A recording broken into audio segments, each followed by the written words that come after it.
ಉತ್ತರ ಕರ್ನಾಟಕದ ಹೆಮ್ಮೆಯ ಪಬ್ಲಿಕ್ ನೆಟ್ವರ್ಕ್ ಸುದ್ದಿ ನಿಮ್ಮ ಮನೆಯ ಬಾಗಿಲವರೆಗೆ.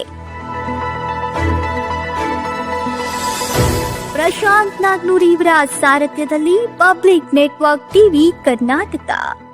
ನಾನು ಹೇಳಿದೆ, ಸಿದ್ದರಾಮಯ್ಯನವ್ರ ನಂತರ ಏನಾದ್ರು ಅವಕಾಶ ಸಿಗುತ್ತೆ ಅಂದ್ರೆ ಪಕ್ಷದಲ್ಲಿ ನಾವೆಲ್ಲ ನೋಡಿದ ಹಾಗೆ ತುಂಬಾ ಪಕ್ಷವನ್ನು ಒಟ್ಟುಗೂಡಿಸೋದ್ರಲ್ಲಿ ಎಲ್ಲ ನಾಯಕರು ಕೆಲಸ ಮುಖ್ಯಮಂತ್ರಿಯಾಗಿ ಸೇವೆ ಮಾಡೋ ಅವಕಾಶ ಕೊಡ್ಲಿ ಅಂತ ಹೇಳಿ ಅವ್ರ ಗುರುಗಳ ದಯೆಯಿಂದ ಅದು ಖಂಡಿತ ಆಗುತ್ತೆ ಅನ್ನೋದು ನನ್ನ ನಂಬಿಕೆ. ನಾನು ಹೇಳಿದೆ, ಸಿದ್ದರಾಮಯ್ಯನವ್ರ ನಂತರ ಏನಾದ್ರು ಅವಕಾಶ ಸಿಗುತ್ತೆ ಅಂದ್ರೆ ಪಕ್ಷದಲ್ಲಿ ನಾವೆಲ್ಲ ನೋಡಿದ ಹಾಗೆ ತುಂಬಾ ಪಕ್ಷವನ್ನು ಒಟ್ಟುಮೆ ಮುಖ್ಯಮಂತ್ರಿಯಾಗಿ ಸೇವೆ ಮಾಡೋ ಅವಕಾಶ ಕೊಡ್ಲಿ ಅಂತ ಹೇಳಿ ಅವ್ರ ಗುರುಗಳ ದಯೆಯಿಂದ ಅದು ಖಂಡಿತ ಆಗುತ್ತೆ ಅನ್ನೋದು ನನ್ನ ನಂಬಿಕೆ ಮಾಡಿದ್ದಾರೆ.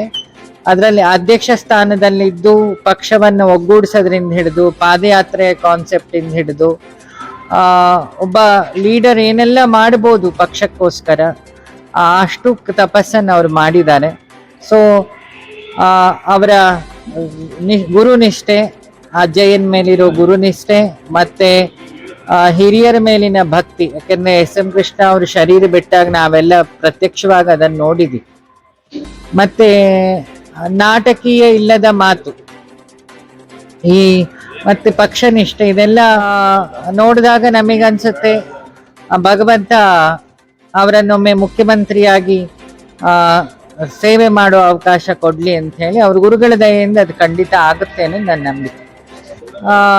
ನೋಡಿದಾಗ ನಮಗನ್ಸುತ್ತೆ ಭಗವಂತ ಅವರನ್ನೊಮ್ಮೆ ಮುಖ್ಯಮಂತ್ರಿಯಾಗಿ ಸೇವೆ ಮಾಡೋ ಅವಕಾಶ ಕೊಡ್ಲಿ ಅಂತ ಹೇಳಿ ಅವ್ರ ಗುರುಗಳ ದಯೆಯಿಂದ ಅದು ಖಂಡಿತ ಆಗುತ್ತೆ ಅನ್ನೋದು ನನ್ನ ನಂಬಿಕೆ.